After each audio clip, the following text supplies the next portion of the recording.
Bonjour tout le monde. Allez, on se retrouve cette fois-ci pour les horoscopes ou les taroscopes pour les puristes de nos amis Gémeaux pour ce printemps 2023. On va pas vous faire languir plus longtemps, on va aller dans le vif du sujet directement parce que déjà je suis en fin de journée, après plusieurs vidéos, j'ai plus grand-chose à dire. En intro, parce que j'aime pas me répéter, je ne fais jamais la même intro, donc voilà. Allez, on y va. Vous avez, dans le climat général, on va commencer par le climat général. Vous avez le mois, l'imprévu, la bienveillance, le réveil et la promesse. On va dire que vous avez quand même pas mal de mal à enlever vos masques et à vous montrer comme vous êtes réellement ou dire ce que vous voulez réellement. Les mots ne sortent pas de votre bouche. À la limite, je dirais bien que vous ne savez même pas vous-même ce que vous souhaitez. Un jour c'est blanc, l'autre noir, et c'est la valse de l'inconstance. Ce qui crée pas mal de confusion chez vous, de conflits intérieurs. Mais en même temps, comme vous êtes mal dans votre peau, et ça donne le fait que vous êtes souvent sur la défensive. Alors, il va falloir remotiver un petit peu tout votre fort intérieur, reprendre votre vie en main et agir avec un petit peu plus de douceur, de compréhension. Alors, non seulement envers vous-même, mais de comprendre aussi que le monde extérieur n'a pas à avoir la même optique que vous. Que les personnes peuvent être différentes, avoir des avis différents, ça ne change pas le fait qu'elles puissent vous apprécier comme vous êtes. Ce n'est pas parce qu'elles vont vous contredire que tout de suite ces personnes sont contre vous, ou qu'elles vous jalousent, ou qu'elles vous envient. Bref, laissons chacun avoir son propre jugement, sans pour autant être trop obtus dans le vôtre. Voilà, c'est à peu près le message qu'il faut passer.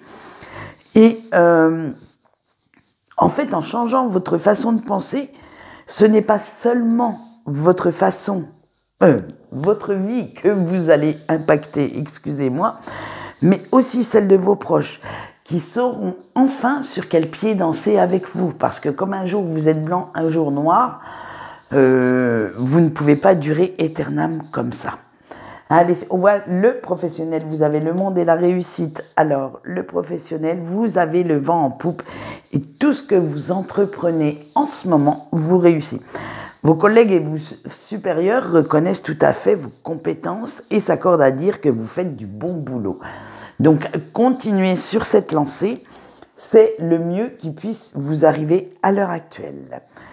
On va voir le financier, vous avez la justice et les aides. Alors là, attention pour le financier, de ne pas surestimer vos rentrées d'argent et à bien équilibrer vos dépenses et ces fameuses rentrées d'argent. Parce que vous avez un petit peu tendance, en fait,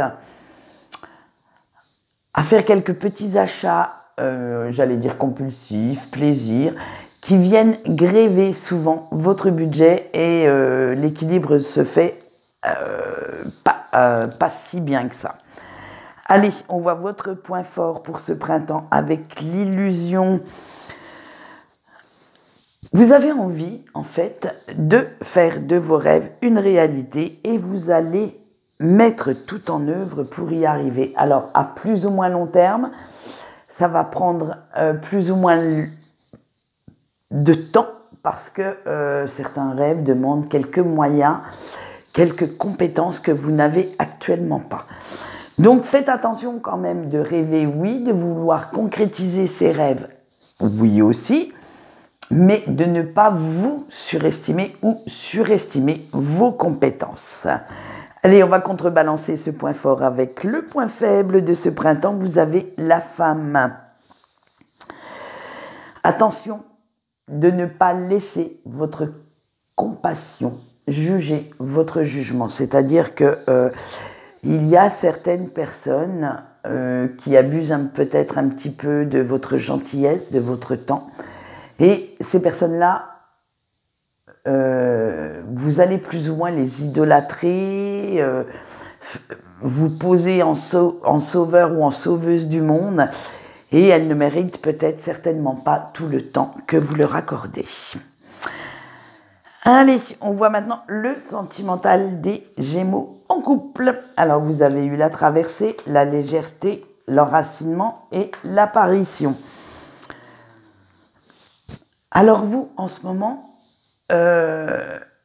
vous prenez de mauvaises énergies en pleine poire. C'est-à-dire que vous allez vous éloigner tout doucement de la vision idyllique que vous aviez du couple, d'une relation, pour retrouver votre propre indépendance, mais cela arrive tout doucement, sans bruit, sans querelle, sans conflit.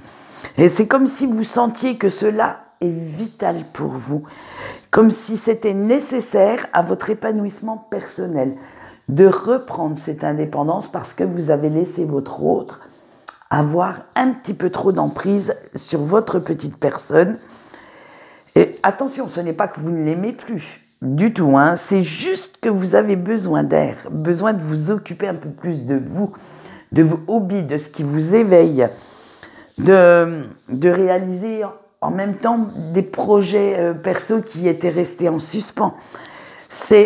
Vous souhaitez en fait avoir votre petit jardin secret sans que votre autre n'interfère dedans, sans pour autant non plus tout casser cette relation, ni... En fait, c'est pas pour aller ailleurs que vous voulez du temps ou que vous réservez ce jardin secret. C'est simplement pour que ça arrête en fait votre autre j'allais dire de vous étouffer. Parce que c'est l'impression que vous avez en ce moment, vous avez cette impression d'étouffer et vous voulez quand même reprendre un petit peu d'activité seul dans votre coin. Allez, maintenant on va continuer avec nos Gémeaux célibataires. Vous avez l'orgueil, les abysses, la dispute et l'amour. Alors vous, chers Gémeaux célibataires, vous êtes tellement fiers que vous ne reconnaissez surtout pas les erreurs que vous avez pu commettre et qui vous ont mené à errer dans ce désert sentimental. Pour vous, c'est toujours la faute de l'autre ou des autres, si vous avez eu plusieurs relations antérieures, mais surtout pas la vôtre. En fait, il va falloir... Le travail va être un peu dur, un peu chaotique pour vous parce qu'il va falloir plonger au fond de vous pour pouvoir prendre réellement conscience de vos blessures et trouver un moyen de les guérir en prenant aussi conscience de cette culpabilité qui vous ronge et que vous n'assumez pas du tout.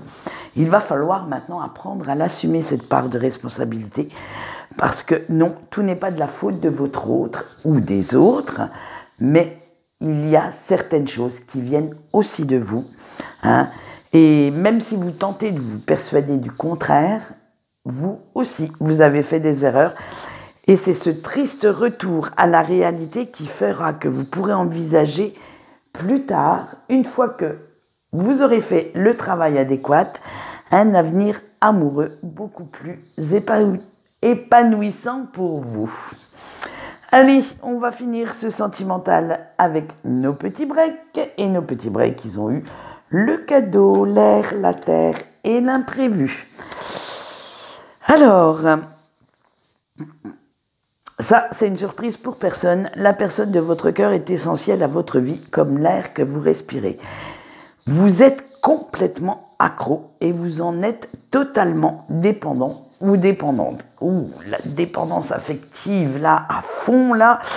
Et malgré la distance, vous vous laissez quand même contrôler par les fantômes du passé. Vous ne prenez pas assez de recul, en fait, par rapport à cette situation. Et vous restez bloqué, embourbé dans votre chagrin.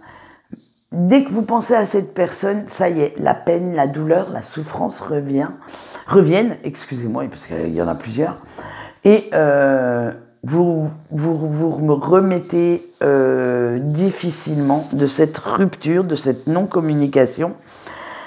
Mais à un moment donné, il va falloir bouger, il va falloir vous poser les bonnes questions et accepter de voir la réalité en face, de prendre conscience que cette relation est terminée, du moins la version telle que vous la connaissiez. Parce que si un jour l'élu de votre cœur revient dans votre vie, vous allez écrire une nouvelle histoire.